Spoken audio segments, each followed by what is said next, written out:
Kung estudyante ako at ganito kaganda yung bag ko, naku sisipagin talaga ako lalong mag-aral. Tingnan niyo naman kasi yung quality ng bag na 'to.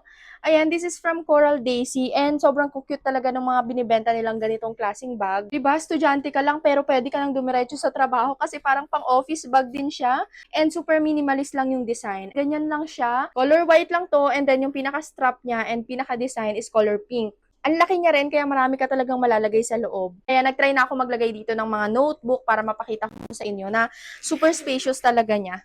Ayan o, napakadami mo pang pwedeng mailagay. Nag-try ako maglagay ng mga notebook, ng umbrella, at ng iba pang mga gamit sa school. Napakalaki pa ng space niya, pwedeng-pwede ka pang maglagay dyan ng mga ibang gamit nyo sa school. Lalo na yung mga high school ngayon, parang ganitong bag na yung mga gusto nila. Sobrang mura lang din naman kasi na to. And ang dami pa nilang pwedeng pagpilian. Diba sa murang halaga, meron ka ng ganito ka-cute na bag para sa estudyante mo. Maganda yung design, maganda yung quality, aesthetic, super minimalist lang. Kaya siguradong magugustuhan ng mga estudyante. Bukod doon, ang pinakagusto natin, maraming pwedeng mailagay. Kaya mga mommies, kung naghahanap kayo ng bag para sa estudyante ninyo, lalo na doon sa may mga estudyante na high school, ilalagay ko yung link natin dyan sa yellow basket para matry nyo rin tong bag na to.